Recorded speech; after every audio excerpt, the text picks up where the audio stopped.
1993 में Dawood Ibrahim 3000 kilo RDX Hindustan लेकर आया पाकिस्तान से।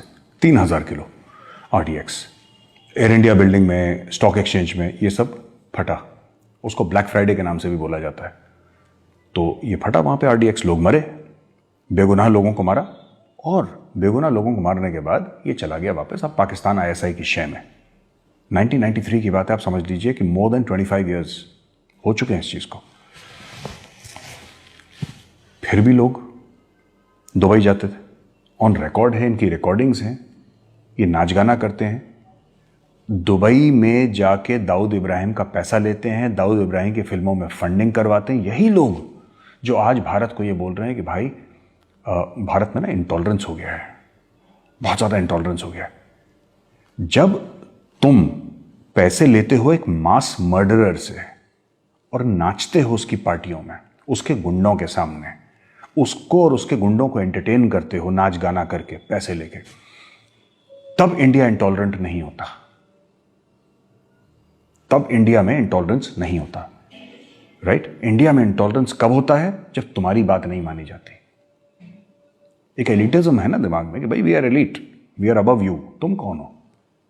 You know these tired, toiling, sweaty masses, who are you? तुम हो कौन? तुम्हारी औकात क्या है? हम है ना, हम बताएंगे।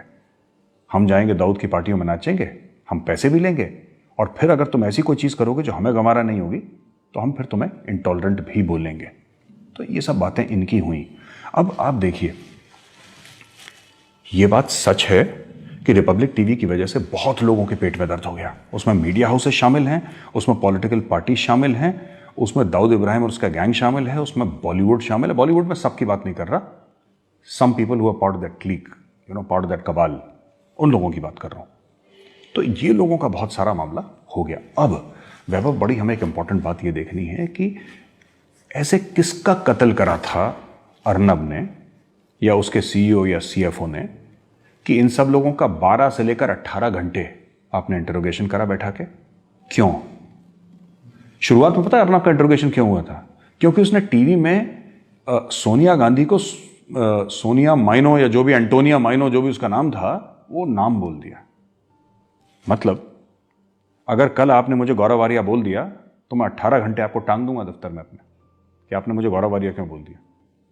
लेकिन आप इस देश के प्रधानमंत्री को, जो डेमोक्रेटिकली लीगली इलेक्टेड प्रधानमंत्री है, आप उसको मौत का सौदागर बोल सकते हैं, आप उसको खून का दलाल बोल सकते हैं, आप इंडिया के आर्मी चीफ को सड़क का गुंडा बोल सकते हैं। यह सब आप कर सकते हैं क्योंकि यह आपकी फ्रीडम ऑफ स्पीच है ना? ये संविधान देता है कौन सा आर्टिकल, कौन सा क्लॉज, सब रटे हुए हैं इन लोगों को। ये फ्रीडम ऑफ स्पीच है, कॉन्स्टिट्यूशन ऑफ इंडिया। इनके बड़ा दिल में दर्द होता है, हर चीज में कॉन्स्टिट्यूशन ऑफ इंडिया ले आते हैं। लेकिन अगर अर्नब गोस्वामी ने गलती से सोनिया गांधी को एंटोनियो माइनो बोल दिया तो सब फिर वो, the same courtesy is not extended to him और Republic Media Network. You cannot fight against the truth and win. मैं रिपब्लिक की बात नहीं कर रहा। रिपब्लिक तो फिर किसी इंसान ने बनाई है ना, इंसान ने बनाई है। रोमन एम्पायर चला गया, इतना बड़ा एम्पायर था, तो ये तो कंपनी है एक। लेकिन ये जीतेगी इसलिए क्योंकि सच बोल रहे हैं लोग। मैंने बात करी थी अर्नब से, अच्छा Arnab, you know, we are actually playing in the front foot. Do you think that's okay? In the sense that he says, Gaurav, I'm telling the truth. And I had no argument to give to Arnab Goswami because once a person says he's telling the truth, और कोई आप देखिए जो भी बॉम्बे में अर्नब के खिलाफ काम कर रहा है, वो ये नहीं बोल रहा कि रिपब्लिक टीवी झूठ बोल रही है, कि रिपब्लिक के फैक्ट्स गलत हैं। कोई ये नहीं बोल रहा। कोई कह रहा है तुमने एंटोनियो माइनो का नाम क्यों लिया, ठीक है। कोई कह रहा है तुमने मुंबई पुलिस के बारे में ये क्यों बोला। अरे अगर अर्नब सच बोल रहा है तो तुम बोलो सच बोल रहा है, और झूठ बोल रहा है तो बोलो झूठ बोल रहा है। पर आप वो बोल ही नहीं रहे, आप कहीं और ले जा रहे हैं। एंटोनियो माइनो क्यों बोला, ये क्यों। अच्छा, आपको पता होगा कि एक टाइम पे इंडिया ने प्लान बनाया था कि दुबई में दाऊद को निपटा दो। शादी वादी हो रही थी उसकी बेटी की ना, वो जावेद मियादाद के लड़के के साथ, बिल्कुल। तो उस समय प्लान था कि निपटाओ इसको एकदम, किल हिम। दिल्ली के होटल में जो शूटर थे वो दिल्ली के होटल में थे. They were suppose to go to Dubai and they were suppose to kill Dawood, right? अब पता लग गया और पुलिस आई और पूरे ऑपरेशन का पर्दाफाश हो गया, क्योंकि वो लोग जिनको भेज रहे थे वो दे वर एक्चुअली क्रिमिनल्स, है ना? तो उनका पर्दाफाश हो गया और उनको एक्सपोज किस पुलिस ने करा? आप ये देखिए, दिल्ली में, दिल्ली के होटल में कोई रह रहा है. अचानक जब दाऊद की बात हुई तो मुंबई पुलिस एक्टिव हो गई, मुंबई से दिल्ली आई उनको अरेस्ट करने के लिए. अब आप ये सोचिए, जब आप ये देखिए ना कि जब भी दाऊद का नाम आता है तो हल्ला हो जाता है. जब भी दाऊद का नाम आता है तो हल्ला हो जाता है.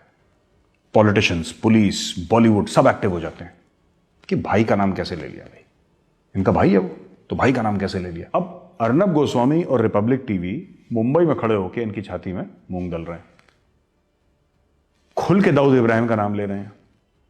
तो दिक्कत नहीं होगी? प्यार तो होना ही था, तो कर रहे हैं, प्यार का इजहार कर रहे हैं. 1000 FIR ये, और आप बुलाइए CFO को, CEO को, अर्नब को, उसकी पूरी टीम को, और सबको पर्सनल लेवल पे हैरेस कर लिए.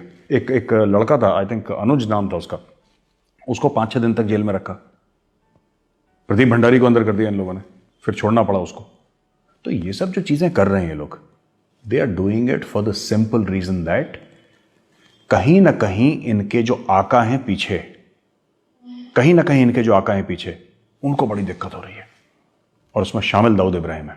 कहीं ना कहीं दाऊद इब्राहिम शामिल है, क्योंकि आप ये पूरी कड़ी जोड़ें तो आपको पता लगेगा कि इनके डिस्कंफर्ट का लेवल सिर्फ पॉलिटिकल नहीं है.